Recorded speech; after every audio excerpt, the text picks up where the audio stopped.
Like whenever I walk through the splitting image doors, it's always a humbling experience to be back.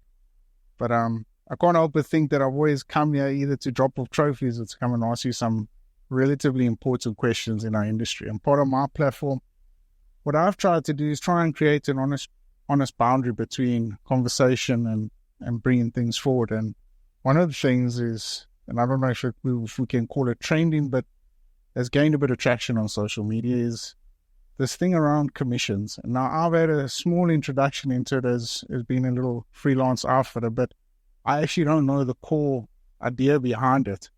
And I thought before jumping on a comment and making an uninformative choice of words or whatever it may be, I thought, well, the only way I can do it, and it's part of what I've always appreciated about you, is coming in and getting information so that I can go back and have some sort of informative idea behind the whole thing. So if you don't mind, what is this whole idea behind commissions as far as taxidermy is concerned? Well, firstly, thank you. And I appreciate asking, because one of the things in the era, the time we live in now, is we live in quite a transparent time. There's very, very few secrets in terms of business, trade, skill, marketing that you can't research and find on the internet. The internet it's a remarkable tool, and it's ultimately, whether it's social media or a website or a forum, there are platforms that share information readily.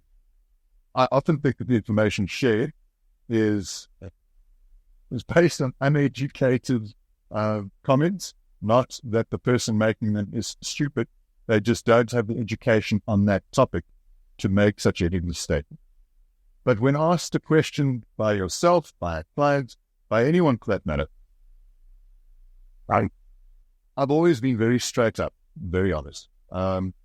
Commissions in taxidermy have become a talking point. I think when there's a lot of voices on a platform, they're going to look for something to talk about.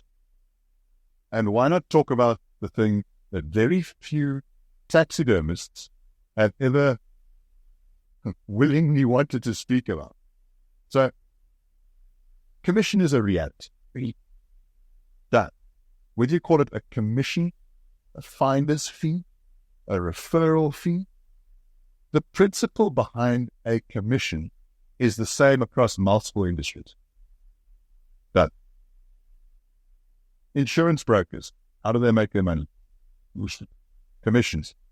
Travel agents, you book a flight, you book through one of these websites that offer lower priced flights. They still have to book those from the airlines. The reason they can charge less is because they're getting a solid rebate from somewhere down the line. Medical reps, employment agents. Doesn't matter what you call it. There are referral fees and commission fees in multiple industries, and it's acceptable. Because at the end of the day, any businessman who takes on a lead would definitely pay for a quality lead.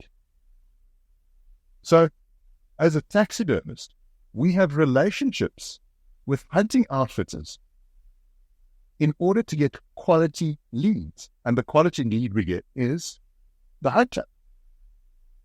That's our bread and butter. So, traditionally in South Africa, there's always been an accommodation in the prices for a commission to be paid over to the outfitter. It's standard. Do you see that as a way of giving back to the industry? I believe the way we give back to the industry is by the work we do, by the positive name we put out there. There's always going to be someone who's going to have something to say.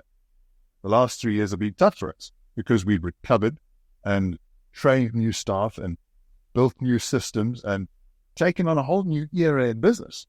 But that being said, we've always been honest about what we're doing. We add value to the industry by creating beautiful works of art that are anatomically correct. We haven't raised our prices in years fortunately, we've had the exchange rate to help us along. So we do give back, but the investment of a commission paid for a good referral, that then gets taken into flights, marketing, and bringing more people into the industry, because the outfitters market to bring the hunter into this country. But it's not just the outfitters that call on commission. Outfitters, agents, other clients. We've had one in the last 3 days. A client who says, I'm coming over here with 5 of my buddies. If I get them to do their work with you, will you give me a commission? I'll bet you he's not telling his buddies that. Do you think that's a poisonous idea we've had for some time that's kind of crept in? A lot of the times I've always wondered if it happens frequently in the hunting industry. Oh no, I'm bringing 10 buddies and would you do my price differently and stuff? It becomes naturally expected. Is that something that we've started ourselves? And it brings me back to the commission basis, is that has it become something from the outfitter that is expected all of a sudden? Do they play you guys up against one another? Whoever really? I think with any structure in business, as long as there are predefined rules, it's easy to keep your head in. The predefined rule for commission is simple. We're unconcerned. We pay the outfitter the commission. If the outfitter has a booking agent in the US, that booking agent needs to work with the outfitter and split the commission. If the client is bringing a group and he wants commission, no problem. The same rule applies. Speak to the outfitter. So we've always kept the rules clear. So let's throw a spanner in the works with a different scenario. A client comes to our company and it's his choice to hunt and bring his work, his own animals, to splitting image taxidermy. Immediately, when we receive those trophies, the outfitter expects his or her commission. Yes. And the client says, but it was my decision to go there. Yeah. No problem. Go to the outfitter and say to him, it's my decision to go there. I believe that there's a commission payable. I'd like that commission waived. Have that discussion with the outfitter. Have that discussion with your agent. But the fact of the matter remains, we've kept the rules in place. Yeah. We pay a fair, market-related referral fee for quality leads that turn into business. We do not pay a commission for a handshake. It has to turn into something. So there is a place for it, but I think the rules need to be defined, and everyone needs to stick to their lane.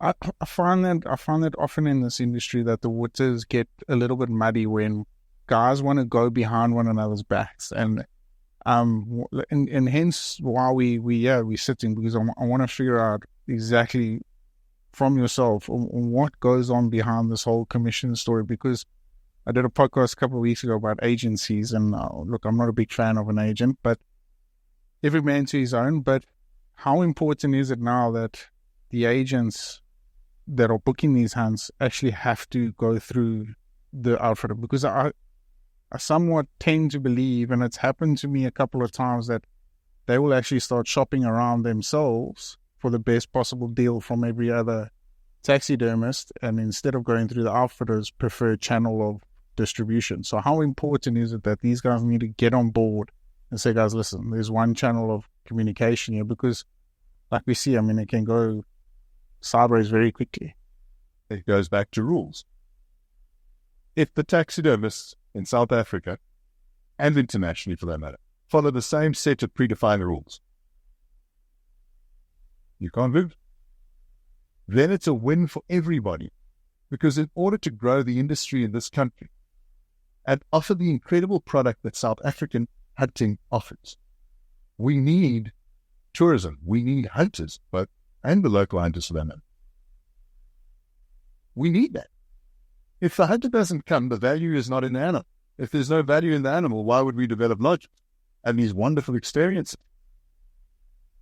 So the outfitter invests in getting the clients in.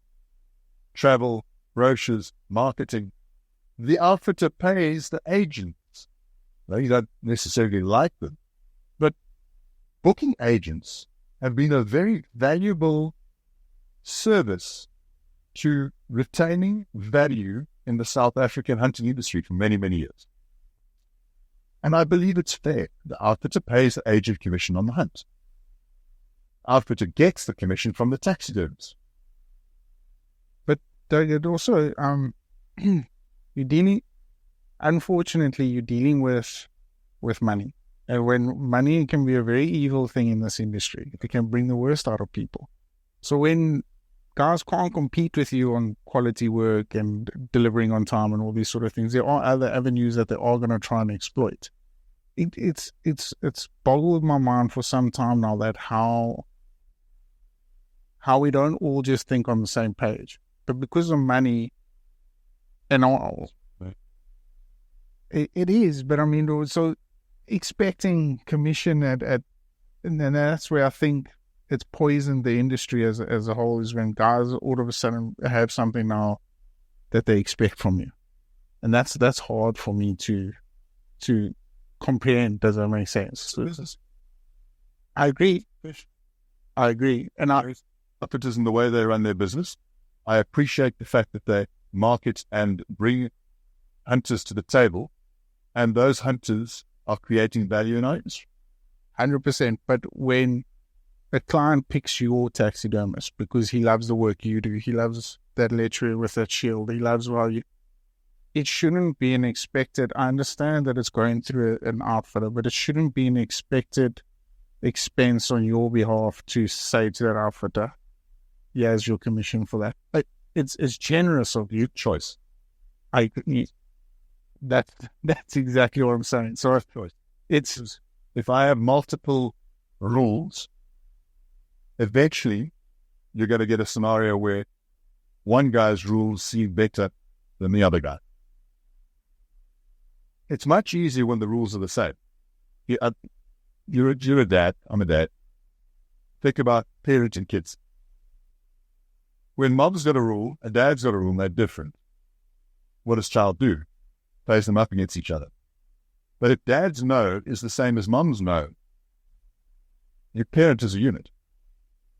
Then it takes the negotiation out. So to simplify is to create a fair opportunity for everyone. If our prices were exorbitant by comparison to a company that produces the same level of work on an international platform, because as a South African taxidermist, my artwork has the same value as an artist from Germany, from Australia, from the United States, from Canada. Why is my art form any cheaper? Because I come from Africa. There's no reason. I can do my art anywhere in the world and the standard will be the same. So why should I charge less when my competitors are charging more? Yes, there are elements that we can do cheaper, but it's a lot more difficult. We don't buy mannequins. Every mannequin you see, we manufacture, from death casts, skeletal reconstructions. I have sculptors working full time. So to pay a commission brings in quality leads, grows the industry, retains the value in our art form. It's a win. And we're still coming in at a lower rate than our international competitors. I hear you. It's always a difficult one, because after I spoke to Carl, I mean, that part, I mean, look, together, I can see why John X and yourself have got such a special relationship, because the way you guys define and see the industry is completely different to a lot of conversations I've had out there. But I warned you about this question a little bit earlier, and this is where I was saying that commission shouldn't be determined by the outfitter, and rather your personal preference, right? I wanted to find out, part of my ambition as PH journals was always to find out the best possible way for professional hunters to make a good living. Where you don't think that the professional hunters should be at least a little bit considered when it comes to that? Absolutely. Isn't it great that quality hunting outfitters have created so many jobs and opportunity for good PHs in Africa? The truth in business is this: there are owners and there are supporters. Supporters, I don't like calling them staff. My team support me. They support the vision, they support the company. And in return, the company looks after. If a taxidermist were to pay the professional hunters the commission, yes, it would increase their earning potential, but it would adversely have a negative effect on the outfitter, because the outfitters utilize the commissions we pay them to market their businesses. By marketing the business well, they're then able to create more work and bring in more hunters. Those hunters come in. Who's the direct beneficiary of those hunters? PH. How many splitting image taxidermy caps have you got? T-shirts, caps, skinning sets. We distribute thousands of knives a year to ensure that the PHs have the best possible tools to create the best possible canvas for what we do. But those come at an expense. I've never sent an invoice out. If a PH shoots an animal themselves, and it happens, we always offer them a preferential cost rate, because we want them to appreciate our artwork. And when they've experienced our service and our artwork, it's much easier for them to speak highly of our business. So the fact that so many PHs speak highly of our business, and there's the fact, they don't receive commission. What does that tell you about our service and our product? We're not buying a following. We get approached by outfitters who want to work with us because we stand by the values that we've set out for looking after the hunter, looking after the outfitter, and protecting the industry and growing it in a respectful and ethical manner. That's basically what it is. It's a good protection. It's a nice bit of income to come in for an outfitter. I mean, especially, and you almost want to, as from an outfitter's perspective, you want to try and push the client to get the best he possibly can out of the trophy. And I mean, you guys have started doing so many different things here, which is awesome. So, it goes a long way, but I hope the guys appreciated it in some. Have you lost any relationships along the way due to commission? That's just from outfitters or from outfitters, from clients. And it's. I'd love to say no, we haven't, but the reality is, I said, it's human nature. People negotiate. They're not willing to listen. They have ideas of their own, and I respect that. That's fine.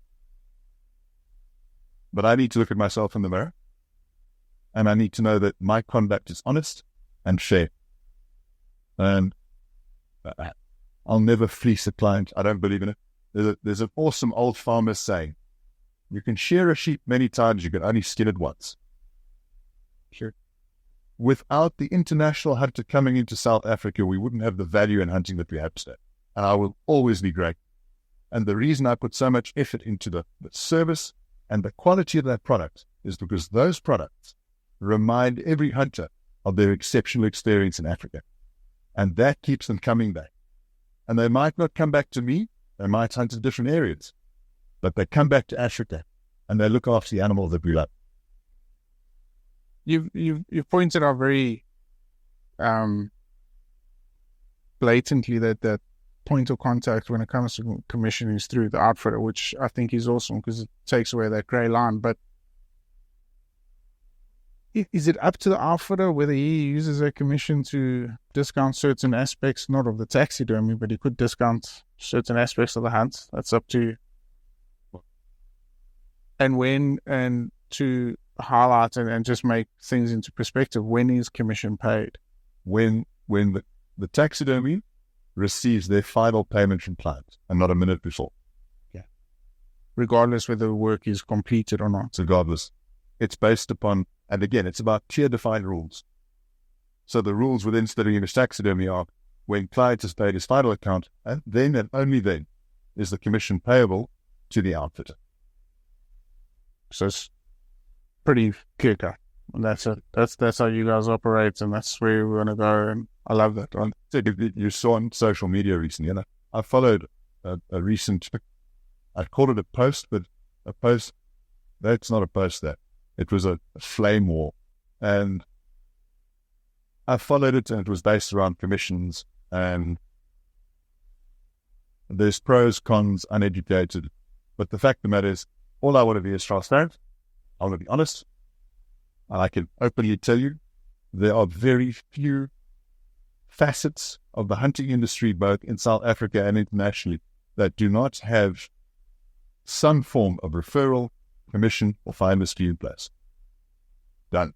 If someone says to you, we don't get commission, I beg to differ. Like, do you think it just often, I can't help but think, and I've listened to a number of podcasts over the couple of years, but I can't help to think we've always got something, there's always an argument or something going on between us in our industry. And I can't help to think, how do you guys navigate this? How do you stay positive through these uneducated comments? I mean, it's hurting us. And the sad part is it comes from our fellow hunters. It is sad. The anti-movement, I'm going to go around this slightly. The anti-hunting movement figured out a long time ago, the easiest way to fight us is to divide and conquer. Make us fight ourselves. And that just weakens it. As opposed to everyone standing together, shoulder to shoulder, collecting sound facts, actual data, and say, there's irrefutable data that points at that positive outcome because of hunting. If we did that, the industry at large would be much stronger. But unfortunately, and a saying one of the outfitters uses regularly, money makes you fun. And that's the truth. Money makes you fun. And in a competitive market, guys compete aggressively.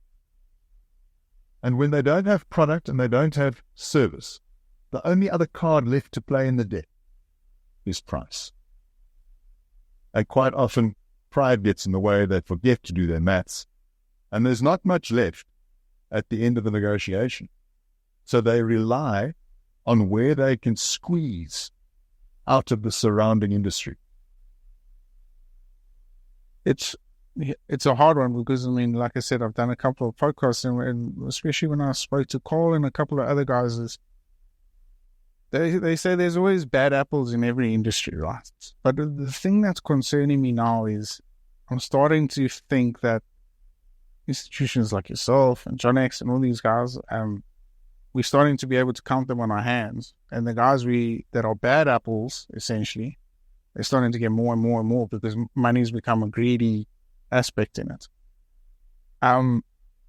Those guys, the bad apples. Understand, but there's more now, don't you think? we know about more. Okay. Clear. They've always been there. We know about more. Those that market and manage their brands efficiently and effectively also stand out. You've mentioned that another outfit recently.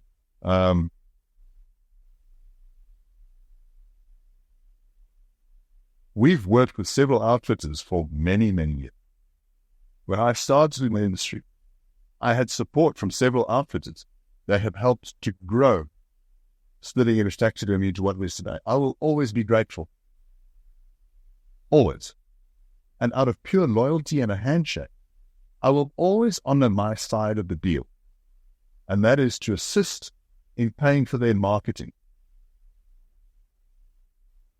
Some farmers don't have big enough land for all of their cattle. So what do? They lease. Okay? Lease land. There's multiple ways of structuring a lease. One of the more effective ways is a per month, per head structure. So you're not necessarily leasing the whole property for $50,000 a month when you're not using it. If you're only using a third of it, and it's carrying 25 head instead of 75, which is the total capacity, only pay for the 25. Right? So essentially, it's a similar thing in that the taxidermist pays commission for the good leads that come into the company. We don't pay a fee. It's not a bribe, a set fund, a set amount of funds. It's based upon client for client, and it's based on percentages so that it's manageable. There are rules in place.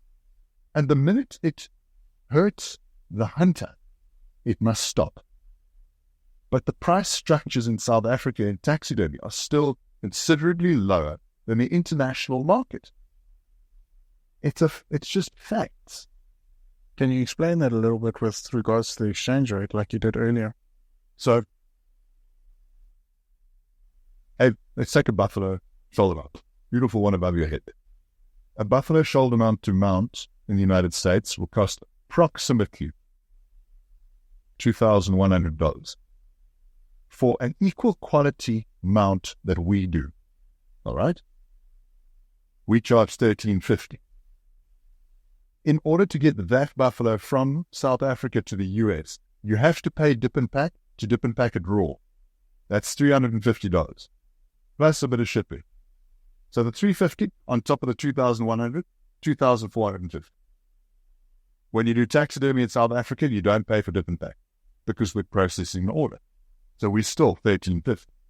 And while the shipping might be more on a mounted animal than a completed animal, you still have to pay shipping. So if shipping for a raw buffalo to get to the US to be mounted over there costs $1,000, and shipping of a mounted animal costs you $2,000, add $1,000 on top of our $1,350. You're still at $2,350. Add $1,000 on top of the $2,450, you're $3,450. It's simple mathematics. You are still better off financially doing the work in South Africa. You create valuable jobs, which is desperately needed. You constantly add value to the industry, which grows the industry and gives a better product to other hunters. I'm very pro doing work here, but I'll also say this.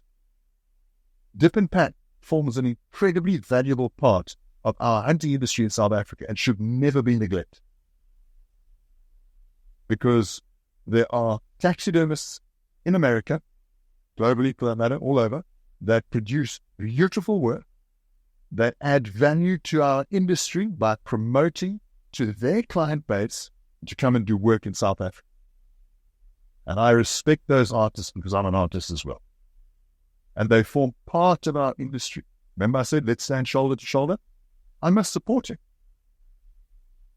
It's a lesser price tag that the taxidermist in this country brings in, but it's an equally important service. Couldn't agree with you more. But the exchange rate, does that have a part to play in it? Look, the Splitting Image Taxidermy hasn't really increased prices for the last 10 years because we've seen a consistent growth in exchange rate. I mean, we're sitting at 17, mid-17s at the moment. 4 years ago, it was in the 40s. So there's wins and losses. Remember, so we don't increase our prices because we're getting a good exchange rate. If the exchange rate falls back, we can't suddenly increase our prices because we pegged it for the year. And we've distributed our prices and we'll honor it.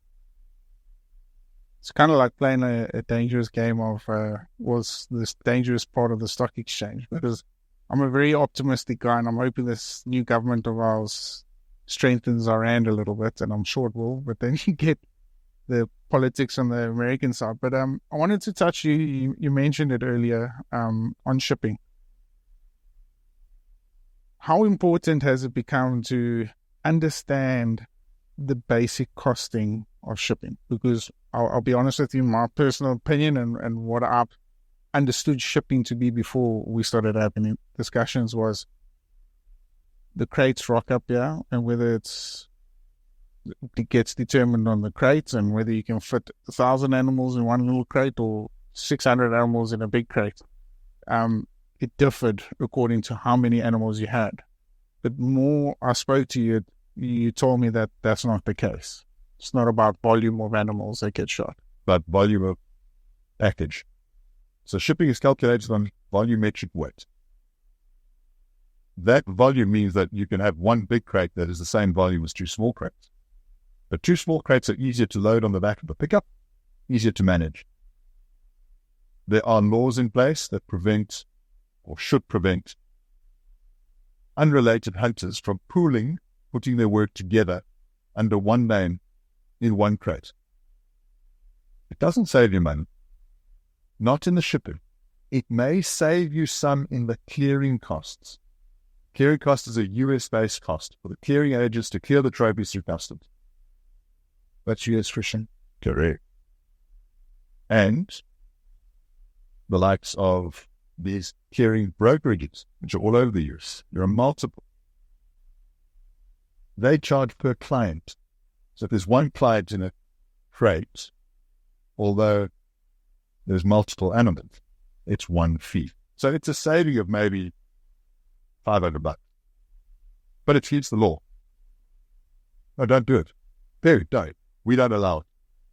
If we suspect that there are two hunters hiding under one name, we call it out and send it back to outfitter, and they need to organize new pay. But when you say that, you even mean family members, right? Husband and wife who share the same residence can share a crate, but they each have to have their own hunting register and own hunting license. They can share a crate. So if the husband shoots 2 animals and the wife shoots 5, we can put them into one crate. But if the husband shoots 10 and the wife shoots 10, there's no point in one crate. It'll be too big. And then from an age group point, when does the daughter or the son be separated from that? Daughter or son, as long as the child shares the same residence.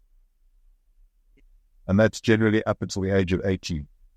They share domicilium, therefore you can ship them together. But the rule is simple in this country.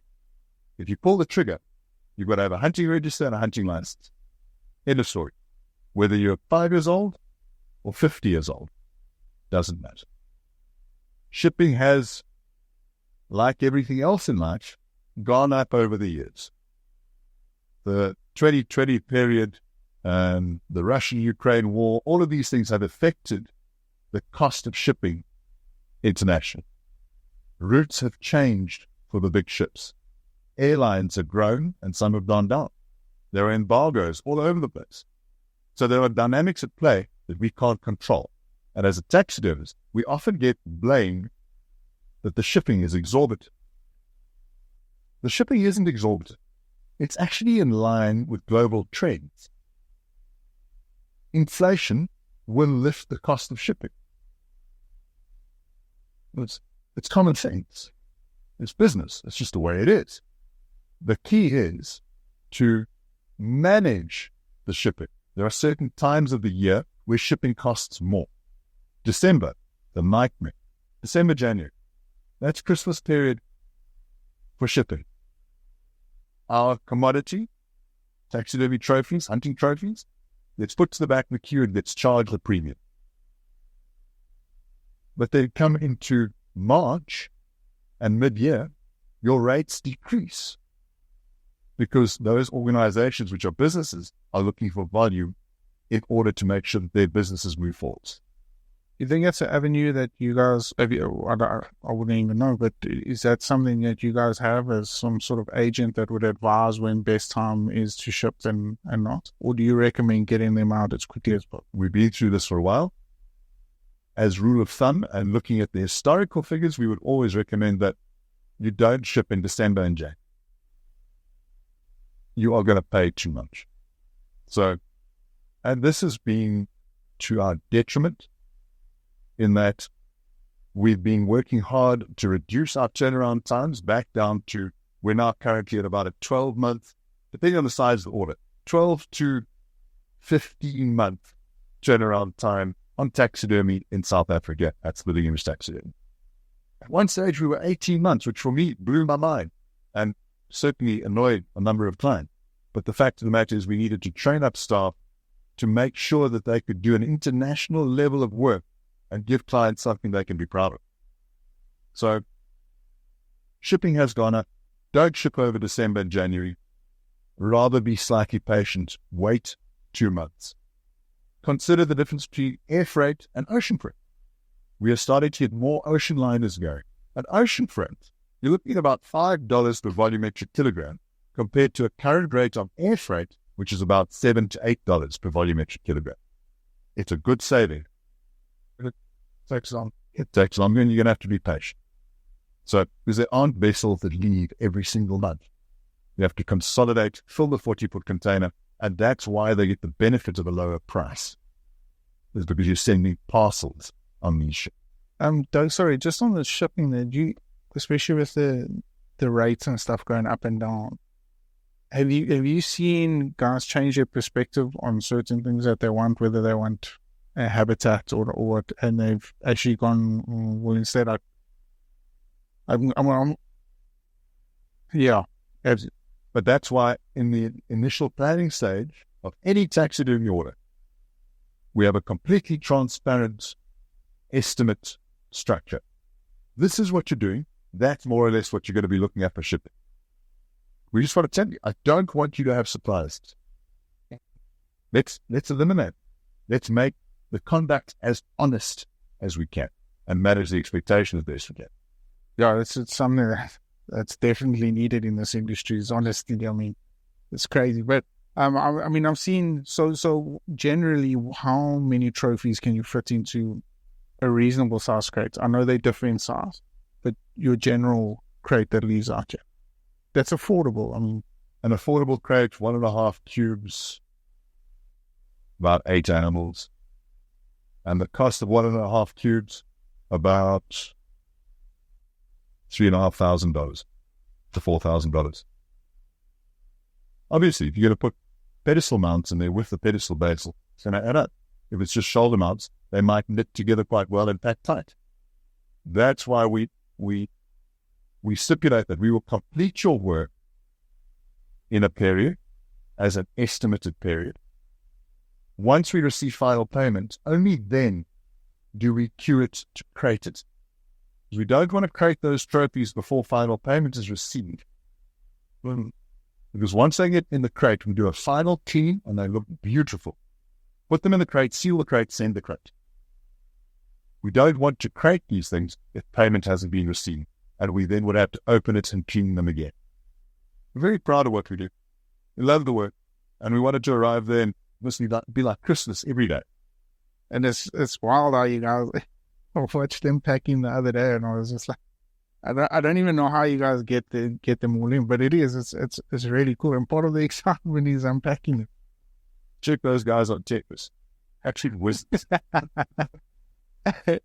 Doug, before we go, I wanted to ask you this question, and you're very optimistic, but I want you to try and answer it as honest as possible. Do you see a positive future for our hunting industry? And when I say our hunting, I'm meaning South Africa only. If we stand shoulder to shoulder, yes. If we remember why we're here, and we remain true to the industry and the love of wildlife, we're fine. Make sure it's legal, make sure it's responsible, stand up for what we do. We need to gather actual facts and data, not so that we can fight, but so that we can put our side forward and it becomes irrefutable. I think it's an incredible industry. I love it. I think it's one of the most exciting, fun industries one could hope to be involved in. I've had a privileged career being exposed to it and learning from it. I've taken my punches along the way, and the last 2 years have by no means been easy, but the reward of the hard work is now starting to come into fruition, and it's awesome. And I've got a completely new energy. I think we've got a great industry. We need to care for it like anything. Nothing left unattended grows. You need to nurture it. And yeah, I'll continue to put a positive word out there. I'll continue to stand tall and say, this is what we stand for and how can we help? Because without the hunting industry in South Africa, our wildlife would suffer dramatically. Our economy would suffer. Many jobs would be lost. What we do is important, and it has value. Doug, I mean, just chatting to you, and again, I'm going to mention Cole because, like I said, you guys have got a very unique perspective on it, but I can't help but think that how awesome it is that you guys manage to not block out the bad apples, but they're there, but navigate such an optimistic way around this. What I've slowly started creeping into this negative aspect of it, because I find like we always, as hunters, we're always trying to put up fires amongst ourselves, and we're trying to always do one better on one another, and it's whereas the two of you, it's such a unique, and I guess that's why I love coming here, for obviously answering questions and also leaving more optimistic about the industry. Just to give you some perspective, John X Safaris has been a supporter of Splitting Image Taxidermy for many years, and I'm very grateful. I value him tremendously. But I would be remiss if I didn't tell you very directly, there are many great outfitters that have built the foundation and laid the bricks of Splitting Image Taxidermy. It is not one, it's many. And the way the different outfitters market their personal touch, what makes their company special, is something that I've learned from over the years, and I've applied into my own business. I have a lot of respect for hunting outfitters that run reputable, professional, honest businesses, and there are many. In the Eastern Cape, I'm a very proud Eastern Cape boy.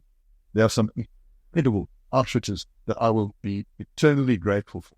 If I had to start naming, it wouldn't be fair of me to name one and not the rest.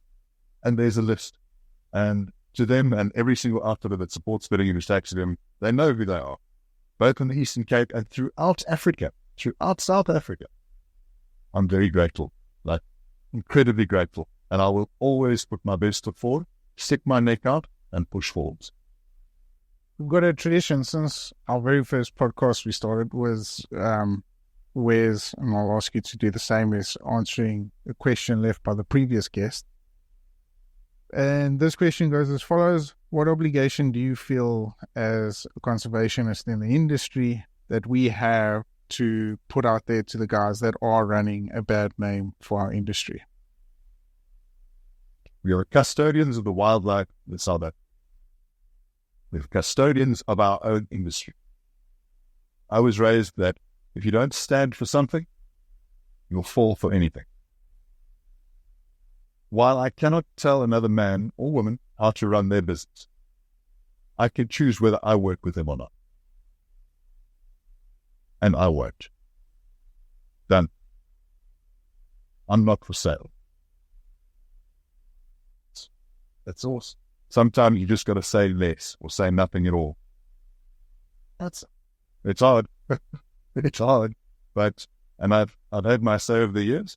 And when someone that I care about is making an obvious error, it is my place to say something, as it is the place of any professional in this industry. However, if they are blatantly not putting the industry first. I have the choice whether I work with them or I don't. And quite often when you step back from that particular company, they'll have a lot of negative to say about the taxidermists. They'll throw you under the bus. Yeah, but their turnaround time is too low.